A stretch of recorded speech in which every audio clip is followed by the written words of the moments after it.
नमस्कार, मैं डॉक्टर मीनाक्षी कर्ण जमशेदपुर झारखंड से आज दिनांक 19 मई 2025 को सदीनामा की ओर से संपादकीय लेकर उपस्थित हुई हूँ, जिसका शीर्षक है संसद को तो बताना ही है काहे की आगा पीछे, जिसे लिखा है हमारे अतिथि संपादक राकेश अचल जी ने।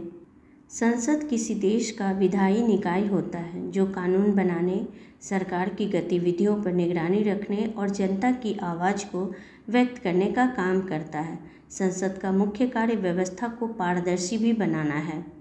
इसी को लेकर हमारे संपादक महोदय जी ने संसद को तो बताना ही है काहे की आगा पीछे लेख लिखा है। तो देखते हैं अचल जी ने क्या लिखा है। प्रस्तुत है आज का संपादकीय।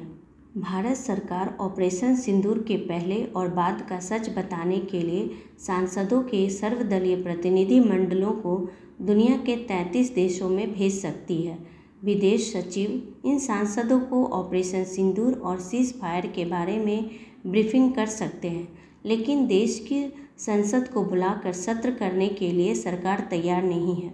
संसद का विशेष सत्र बुलाने की मांग से सरकार लगातार कन्नी काट रही है। सरकार का रवैया संसद को लेकर इतना उपेक्षापूर्ण क्यों है, कोई नहीं जानता, किंतु ये जानने में दिलचस्पी सभी की है। कुछ तो ऐसा है जिसे सरकार देश से यानी संसद से छुपाना चाहती है। सरकार अगर देश की संसद को सब कुछ सच सच बता देती तो दुनिया को बताने के लिए ये तामझाम करने की ज़रूरत ही नहीं पड़ती। लेकिन मुश्किल यह है कि हमारी सरकार विपक्ष से इस नाजुक मसले पर सहयोग तो ले लेती है, किंतु सच्चाई छुपाने से बाज नहीं आती। खबर है कि सरकार के निर्देश पर विदेश सचिव विक्रम मिस्री संसदीय कमेटी को भारत पाकिस्तान के बीच हाल ही में हुए सैन्य टकराव पर जानकारी दे रहे हैं। यह टकराव पहलगाम आतंकी हमले के बाद हुआ था, जिसके जवाब में भारतीय सशस्त्र बलों ने ऑपरेशन सिंदूर के साथ आतंकी ठिकानों पर सैन्य कार्रवाई की थी। इस ऑपरेशन का मकसद आतंकी और उनके ठिकानों को तबाह करना था। दोनों देशों के बीच 10 मई को सभी सैन्य गतिविधियों को रोकने का समझौता हुआ, जिससे तनाव में कमी आई।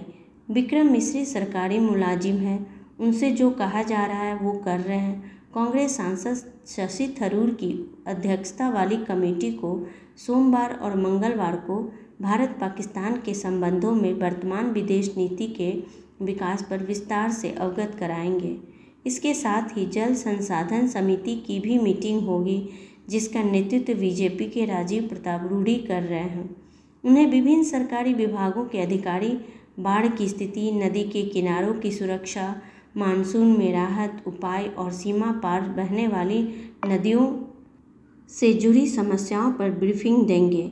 इन दोनों बैठकों का मकसद सरकार की नीतियों और हाल के घटनाक्रम पर पारदर्शिता लाना है। आपको पता ही है कि संसद से कन्नी काटने वाली हमारी वैशाखा सरकार का 7 सांसदों का डेलीगेशन भेजने का प्लान है। इसके तहत सरकार ने ऑपरेशन सिंदूर के संदर्भ में आतंकवाद से सख्ती से निपटने की भारत की प्रतिबद्धता को वैश्विक नेताओं तक पहुंचाने के लिए 33 देशों की राजधानी में सभी पार्टी प्रतिनिधि मंडलों को भेजने का भी फैसला किया गया है। अलग अलग देशों में 7 सांसदों का प्रतिनिधि मंडल जाएगा और पाकिस्तान को आतंक के मसले पर बेनकाब करेगा। संसद से मुंह छुपाने के पीछे सरकार का क्या निहितार्थ है, ये सरकार ही जाने, किंतु ये एक तरह से संसद की अवमानना है। संसद की अवमानना पहली बार नहीं हो रही।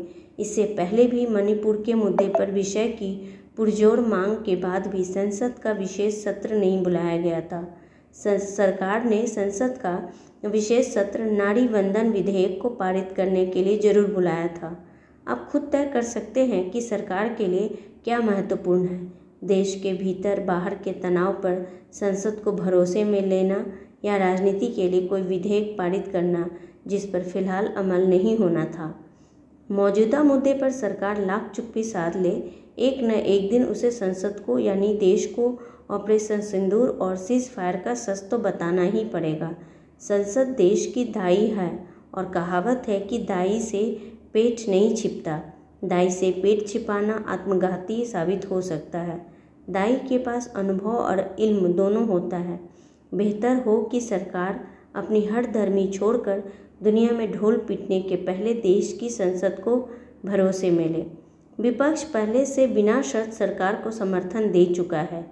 ऐसे में विपक्ष और संसद का आदर करना सरकार का नैतिक और संवैधानिक दायित्व है। अभी भी कुछ नहीं बिगड़ा।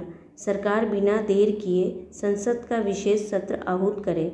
सुप्रीम कोर्ट से सवाल करने वाली राष्ट्रपति को सरकार पर दबाव डालना चाहिए। तो ये था हमारा आज का संपादकीय। कल फिर लौटूंगी नए विषय नए संपादकीय के साथ। तब तक के लिए विदा लेती हूँ। नमस्कार।